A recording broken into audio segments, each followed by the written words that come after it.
My name is Gorman, and in this episode of Semilla.VC, I spoke with Claudio Barahona, managing partner at Alaya Capital. Claudio's on the board of Kilimo Agtech, Backstartup, Houm, Inti-Tech, Telenty, Pago 49, and Rocketpin. In this episode, we discuss the advantage of doing business in Chile over neighboring countries in Latin America, what the real role of boards is for venture-backed companies and how he operates on them, and an excellent story about what not to do as a founder on a board, and why he wants all of Latin America to be a single common country.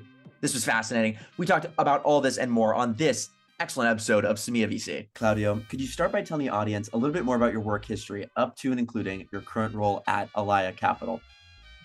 Yes, thank you for the invite, Trip. So first of all, I was a former entrepreneur. I founded a startup 15 years ago. And after that, I began doing angel investments with the exit I have done with that startup.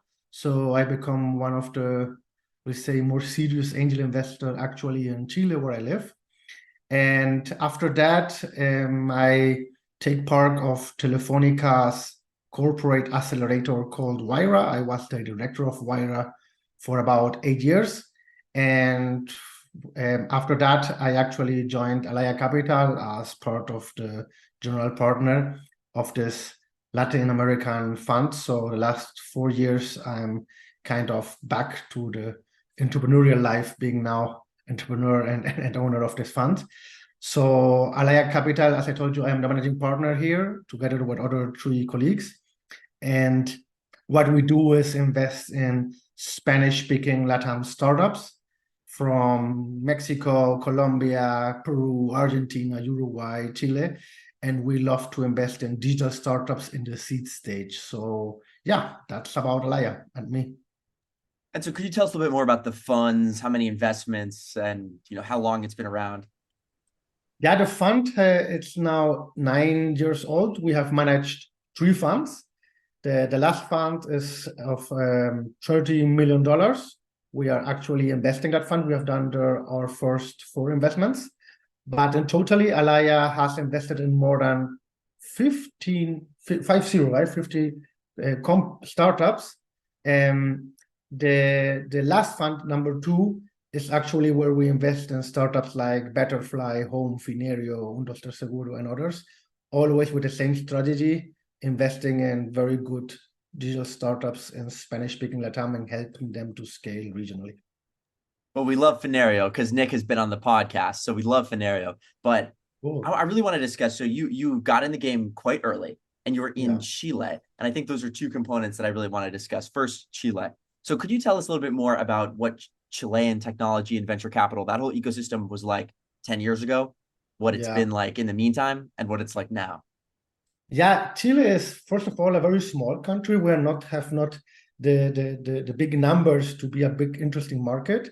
But it's a country with a lot of good infrastructure.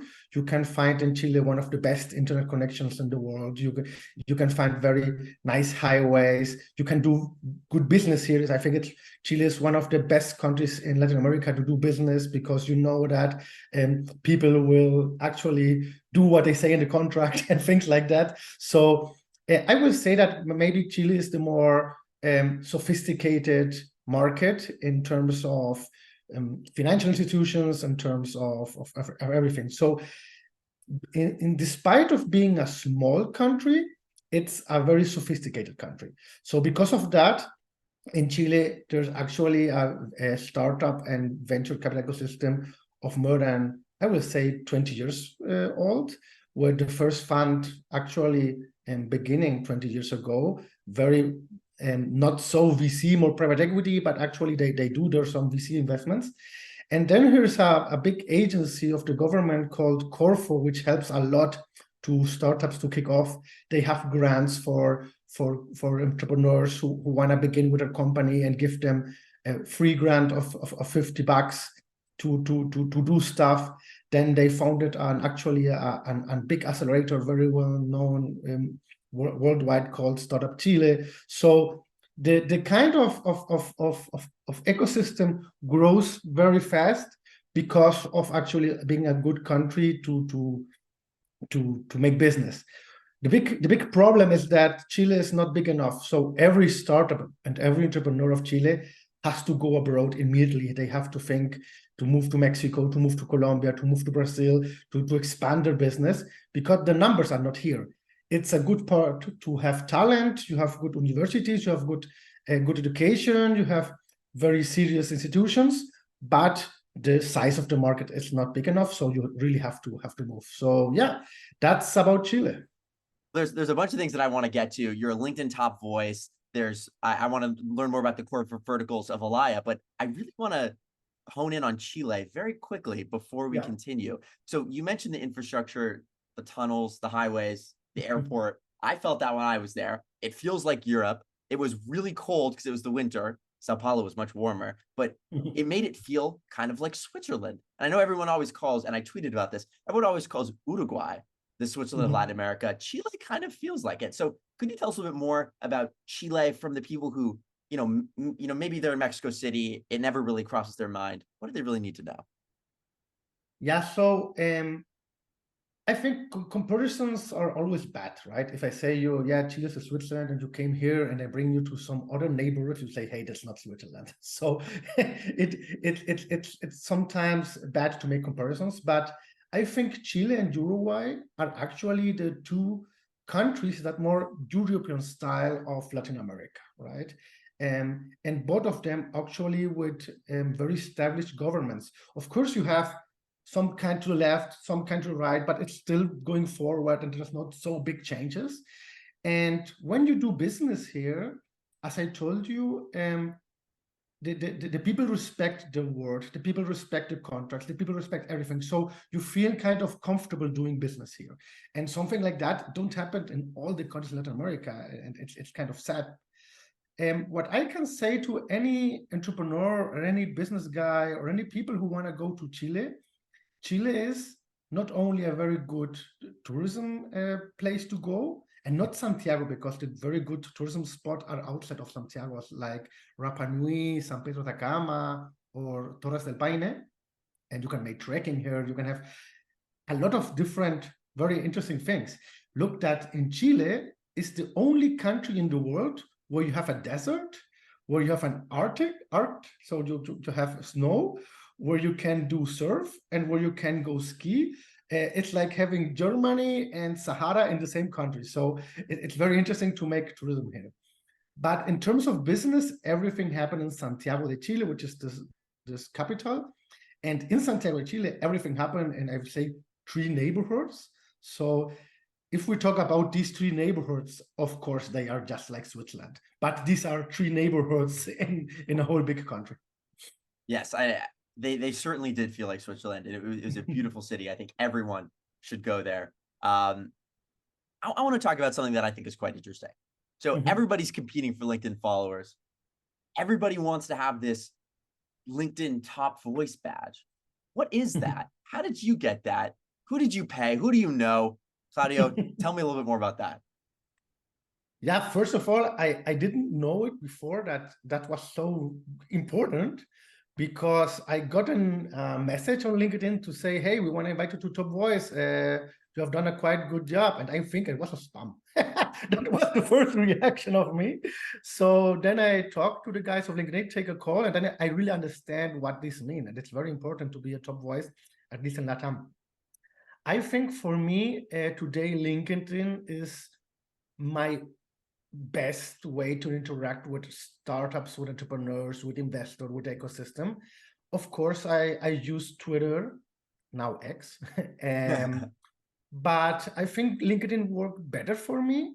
So I was, I think the last 10 years, very active on LinkedIn, doing blog posts, interacting, posting things that I think interesting.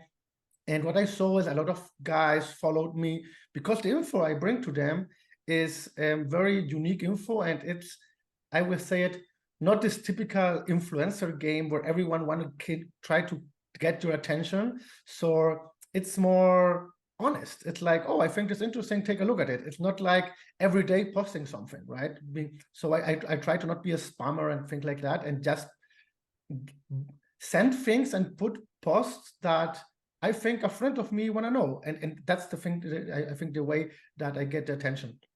And another thing about this LinkedIn Top Voice has to do with venture capital in Latin America in Spanish. There are not so many guys doing that. So of course it's interesting. And it has to do also with an initiative that I founded called CómoLevantarCapital.com. And it's a kind of fundraising e-learning courses where Spanish-speaking people can learn how to do fundraising of venture capital. There was no platform out there for Spanish guys. Everything is in English. Everything is from the States. Everything has to do with Y Combinator or US VC funds. But the game in venture capital in Latin America is quite different. The VCs in the region are quite different. How to fundraise is quite different. So what I have done there is this initiative to teach the Latin American entrepreneurs in Spanish how to fundraise. And that actually helped me a lot in this LinkedIn Top Voice story because they saw this quite valuable. I love it. And could you tell us a little bit more about how you think those investors in Latin America are different? Yeah, in Latin America, there is no industry. You know, in the States, you can be an angel investor and make an exit in the Series B. You can have an incubator, and after 3 years, you can sell your stakes to another fund in Series C. Well, in Latin America, you don't have Series B and Series C, so you have nobody to sell it. So it's a quite different game. Let's say that the circle is not complete. So you have not so many venture capital, you have not so many guys doing IPOs. It's more about an outlier game, about the startup that having success here. So because of that, the VCs are also kind of acting different. You will not find a Latin America VC which will write you a check 24 hours after knowing you. And I know that in San Francisco, this can happen. This will not happen in Latin America. They want to do a due diligence. They want to be more part. The venture capital in Latin America cares more about your sales, about your traction, about your unit economics, and not so much about, oh, will SpaceX acquire this company? And you know why? Because it's not very probable that SpaceX will acquire a Latin American company. So the exit and the success of a Latin American company has more to do about, is this company able to grow and catch the whole market in the region?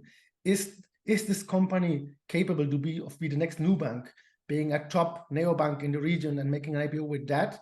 Well, it has to do with traction and with sales and with unit economics, not about, is this company able to discover a very new, unique own technology that they will sell to SpaceX? So the game of what kind of company you want to invest to grow, it's a little different about the game that you do in the States, where you can say, oh, I find this company created by Trip have a unique technology, I invest in him. Maybe the company of Trip will not sell any dollar in the next 5 years, but in 5 years, SpaceX will come and buy it and it will have a huge exit. That kind of stuff will not happen in Latin America, and had not happened yet, and will not happen in the next 10 years. So what would be the biggest thing you would change about Latin American venture capital? I think it has to do with, on one side, helping the entrepreneurs to do the hard stuff. One very particular thesis in Alaya Capital is that we want to help startups to grow regionally. So I invest typically in a startup that are doing a good stuff in Chile or going very good work in Colombia, and help them to open Mexico, help them to open Argentina, help them to open operation in the country, so that they can become from a startup, a very good startup from one country, to be maybe the regional leader. So just that game and doing that has a lot of work to do. So we actually specialize in that, how we can regionalize startups and be the region leader. So I said, this kind of game, in my case, has to do being very hands-on in that. This has to do with sales, with network, with business development, with what's the different regulation in different countries to get successful. So the venture capital, and if you do that, then maybe SoftBank or Tiger or other big fund will came to the CSB and put here 10 or 20 million dollars, right? But it has to do more with being on the ground and about having a good local footprint. And it's not so much about gambling. It's not so much about, oh, I will take $100, $100,000 in 100 startups and have good luck. That kind of game, I think, will not work in Latin America. It's more about making small portfolios, very involved, very hands-on, helping the companies to go to the next stage, and then hoping that there will be a Series B, Series C, and then even more hoping that there will be an IPO or some kind of exit. And so then what's the biggest thing that's changed in the last 5 to 10 years? And then, if you may, what's your prediction for the next 5 to 10 years? So the biggest thing changed is that in Latin America today, being entrepreneur is cool. 5 years ago, if you say, oh, I want to found a company, they say, hey, are you okay? Have you lost your job? It's like, you have a problem if you're a founder. It's like, oh, it's not, they more think 5 years ago that being an entrepreneur is because you don't have a job and it's no other way. Today, it's, oh, cool, you're doing a startup. I'm thinking about leaving my company to do a startup either, right? So that mind change happened in the last 5 years. And I think the big reason behind this was that they have seen other founders having success, like Notco, like Corner Shop, like Mercado Libre, like Kavak. So I think, oh, it's possible doing a unicorn and having a good startup. So this is not fantasy, and you can actually get money out of this. So they see this more realistic. So that's very good. And today you see a lot of young people and not so young people even saying, oh, I want to found a startup. I want to raise venture capital. I want to play this game. So now you have more critical mass. So what will happen in the next 5 years? I think that what we will see is that there are now already successful entrepreneurs which are investing in the next generation of entrepreneurs. Even, for example, there are a lot of mafias, like the Rappi mafia, the Corner Shop mafia, the Kavak mafia, and to a kind extent, the Mercado Libre mafia.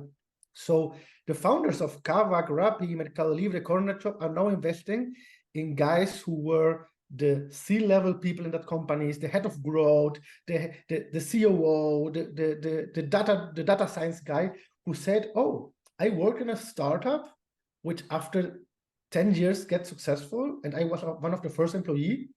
Now I want to do my own startup. So I want to quit this and make my own job, trying to do this. And even that founder will put me the first check to do that. So will we see more, not only more critical mass, we will see mass of founders with experience building startup. And that will be a domino effect that, of course, will make that this region will grow.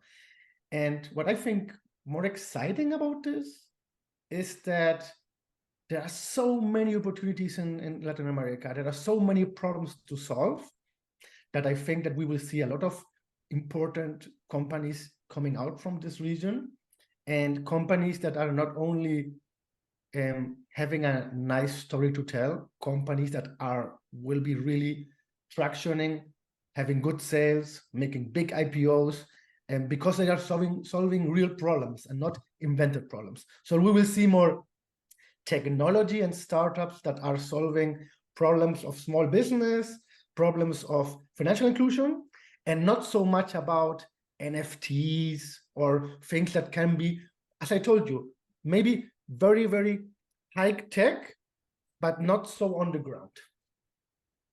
Understood. So you've been on the board of many startups. What do you see as your role being on the board? Why do you like to take a board seat? And what's the craziest thing that's happened on a board you've been on? Yeah, actually, what happened with the boards is that there are two kind of entrepreneurs. Entrepreneurs that understand for what the board is, and entrepreneurs that don't really understand for what the board is. Some entrepreneurs think that the board is only a thing where I have to report to my investors. So it's like, oh, I have this meeting each 2 months and I have to put a PowerPoint with some data. I talk with my CFO to put some good numbers there so that they can say, hey, investors, everything is okay. Let's see us, I have to work to done, right? I think that kind of startup don't really take advantage of having all that knowledge of a board. The really good boards are having with the other kind where the founder said, oh, I have here 3, 4, or 5 members with a lot of experience, former operators of company, former financial guys, or guys who have invested in a big, huge portfolio, who have seen a lot of situations that maybe where I can learn something about that, and I can really take their advice. So board meetings in startups are more surrounding guys who help you to take good decisions. The decision at the end are taking you as a founder, but having the 4 or 3 people with a lot of experience and who passed off a lot of startups and really know what bad decision other founders have made, who can say, hey, don't do that. I have seen a lot of guys going wrong with that. That's the kind of founder who actually get the best out of a board. So what I have seen is very, very incredible good boards where I see the startup and the founder after get out with a lot of ideas and hear a lot. It's very important to go to a board to hear, not to try to look excuses about how is the business going. It's more about, hey, I have so many problems to solve.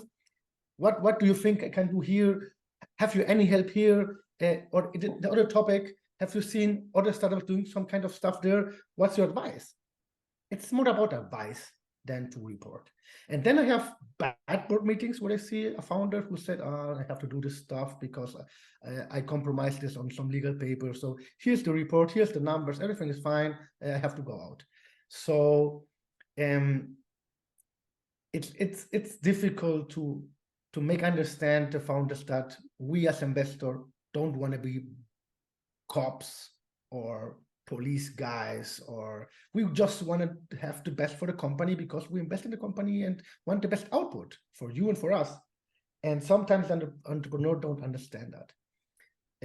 As a kind of funny thing, as you asked me, there's a founder who would we have 2 board meetings. He don't liked how that meetings went. So he just canceled this 2 years ago, and we have never done any board meeting more. And I asked him over WhatsApp, hey, I think we should do a board meeting. Yeah, he said. So he never make any board meeting more. So in that case, what should I do? Should I call my lawyer? Should I go to being bad? Should I say him, hey, you're an asshole? Should I say him, come on, man, nobody will invest you anymore if they ask me, hey, what about this company? Should I invest? What should I say this guy if it came a new VC trying to invest? I will say him, come on, we don't have board meetings last 2 years because you don't like it. So yeah, it's difficult working with entrepreneurs because there are so many different kind of founders. So after some years in experience doing investments, you know which founders to avoid because of this kind of things and which founders to invest. I like that. So I have a very broad question. What are you most excited about right now? Oof, so many things. Of course, of LATAM. And because of that, I put all my money in this fund because I really excited what will go on in LATAM right now. I really excited not only about LATAM, also about venture capital coming back to reality, especially in LATAM. I think we lived 2 past very crazy years with irreality. I will not talk about the bubble because I think it was not a bubble, but I think people were living something which is not real, like having incredible valuations on companies that don't value that. So now it's normal again. A lot of people say, yeah, we're now in bear market. No, my friend, we're not in bear market. We're in the normal market. And that excites me a lot because I think we are very good investors in a normal market. I am a bad investor in a crazy market because you don't know if you are missing something or if there are guys making VC tourism in Latin America and just giving out dollars for any guy who has a good pitch. Today we are back in the normal game, and that normal game helps us a lot to invest in very good founders.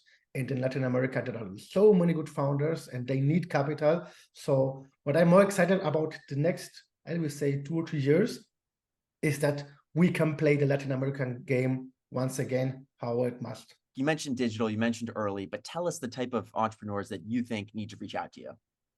Absolutely. So if you are a founder of Latin America in any Spanish-speaking country, except, of course, then, except Brazil, you are building a digital startup, you're based on technology, not analog world, not hardware, not biotech, digital technology software startup on one side, digital transformation solutions for corporates or for small business, and on the other side, be some kind of solution in the digital consumer sector. So let's say fintech, mobility, e-commerce, prop tech. Well, come to Alaya, send us an email, reach me out on LinkedIn. On our webpage, there is a form in alaya.com/apply. Send us an deck. And what we do then is in minus than 5 days, we will replay you to say if we are interested in having a meeting or not. And if we meet, we will have the 30 minutes to hear what you're doing. And if it's interesting for us, according to our thesis, we can invest $1 million in your seed round. We can be the leader. We can be the follower. We adjust on your round. We can go onto an equity round or a safe round or a debt round. No problem. We adjust exactly for your strategy. But for us, it's very important that you are a very good entrepreneur, that you really want to have investors on board, that you want to have partners on board. You don't want us only for our money. You want us because you want us to help you. And especially who are trying to scale in the region. So you have done a good startup, you have already traction, you have already product market fit, and you want right now a partner who help you and give you money to scale and rest in the region. That's we in Alaya Capital.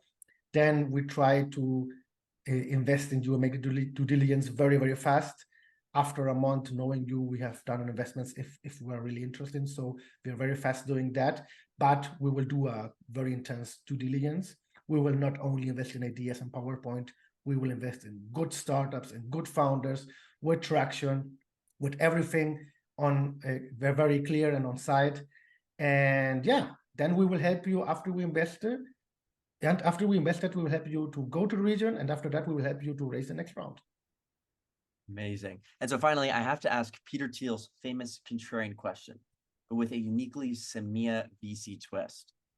What is one important truth about Latin America that very few people agree with you on? Very, very good question. For me, Latin America, it's a continent of 2 countries. We only have 2 countries, Brazil and the rest of Latin America. For me, Spanish-speaking Latin America is just one country. I know that people are very passionate about their countries, like, oh, Mexican, I'm part of the Colombia soccer team, and we have different flags, we have different cultures, we have different music. But at the end, we have more things in common than different. For me, I really think that someday, and I hope I will be alive when this happens, Spanish-speaking Latam will be just one country, like the European Union. For me, it's that. I hope so. Not so many people are agreeing with me on that, but I hope to see a Latin America just like Europe, because we have more in common than different.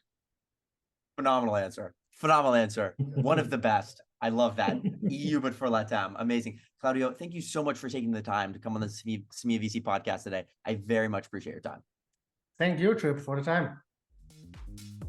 Thank you for watching this episode of Semilla.VC. Make sure to like and subscribe wherever you view the podcast. Follow me on Twitter at Gorman Trip. And be sure to check out our newsletter, Dealflow LA, which can be found by going to dealflow.la.